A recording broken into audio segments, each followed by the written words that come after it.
বেগম খালেদা জিয়ার শারীরিক অবস্থার সবশেষ অবস্থা জানতে এই মুহূর্তে এভারকেয়ার হাসপাতাল থেকে যুক্ত আছেন সহকর্মী গালিব ইবনে রিয়াজ। গালিব, জানাবেন খালেদা জিয়ার শারীরিক অবস্থার সবশেষ আর কি খবর রয়েছে?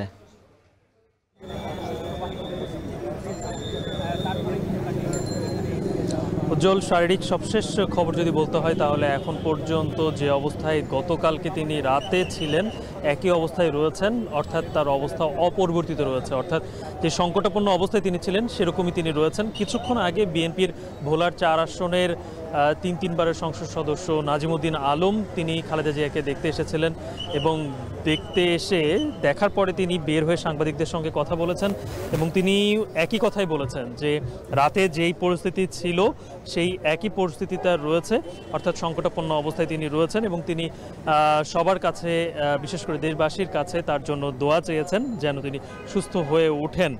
আর আমরা যতটুকু ভেতর থেকে বিভিন্ন তথ্য পাচ্ছি সেই তথ্যের মাধ্যমে যতটুকু জানতে পেরেছি যে গত বৃহস্পতিবার থেকে যখন তাকে সিসিউতে নিয়ে আসা হয়েছে, অর্থাৎ যে শ্বাসকষ্টজনিত সমস্যার কারণে তাকে নিয়ে আসার পরবর্তী যে পরিস্থিতি এখন পর্যন্ত তিনি তেমনই রয়েছেন।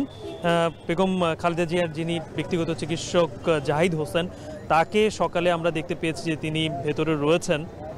বিভিন্ন সূত্রের মাধ্যমে আমরা জানতে পেরেছি যে তার চিকিৎসার খোঁজ খবর নিচ্ছেন, খুব নিবিড়ভাবে তারা পর্যবেক্ষণ করছে যে আসলে কি পরিস্থিতিতে গিয়ে দাঁড়ায়। এখন ডাক্তারদের যেই ভাষ্য সেটি হচ্ছে যেহেতু ফুসফুসে এবং হৃদযন্ত্রে তার এই সংক্রমণ ছড়িয়ে পড়েছে এবং এটা নতুন করে এই সংক্রমণের সৃষ্টি, তাই তারা বলতে চাচ্ছেন যে এটিকে যতক্ষণ না পর্যন্ত তার মেডিসিন দিয়ে নর্মাল অবস্থায় না আনা হবে ততক্ষণ পর্যন্ত তার আগের যেই অসুখগুলো রয়েছে, বিশেষ করে তার কিডনি, লিভার এবং ডায়াবেটিক্সের যে সমস্যাগুলো রয়েছে সেই সমস্যাগুলোর যে মেডিসিন রয়েছে এই মেডিসিনগুলো আসলে ঠিকঠাক কাজ করছে কি না তার উপরেও ডিপেন্ড করছে তার এই ফুসফুস এবং হৃদযন্ত্রে যে সংক্রমণটা হয়েছে সেটিকে নিরাময় করা সম্ভব কতটুকু, তার উপরেও আসলে ডিপেন্ড করছে যে তাকে নিয়ে আসলে দেশের বাইরে নিয়ে যাওয়া হবে কি না। কারণ এটা নিয়ে কিন্তু আলোচনা হচ্ছে যে সিঙ্গাপুরে নিয়ে যাওয়া হতে পারে, কিন্তু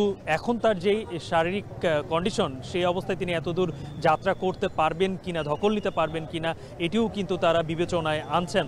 এখন যে দেশি বিদেশি চিকিৎসকদের সমন্বয়ে যে বোর্ড গঠন করা হয়েছে সেই বোর্ডই তার চিকিৎসার দেখভাল করছেন এবং তারেক রহমান কিছুক্ষণ আগেও প্রায় 2 ঘন্টা হয়ে গেছে তিনি একটি ফেসবুকে পোস্ট করেছেন।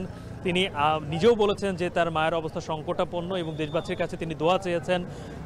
একই সাথে প্রধান উপদেষ্টা যে তার খোঁজ খবর নিচ্ছেন তার জন্য তিনি কৃতজ্ঞতা প্রকাশ করেছেন এবং সেই সাথে দেশে আসার বিষয়ে আসলে তিনি কিছু বলেছেন যে সেটি তার একার সিদ্ধান্ত না, সেটি দলীয় সিদ্ধান্ত এবং সবাই মিলেই এই সিদ্ধান্তটা নেওয়া হবে।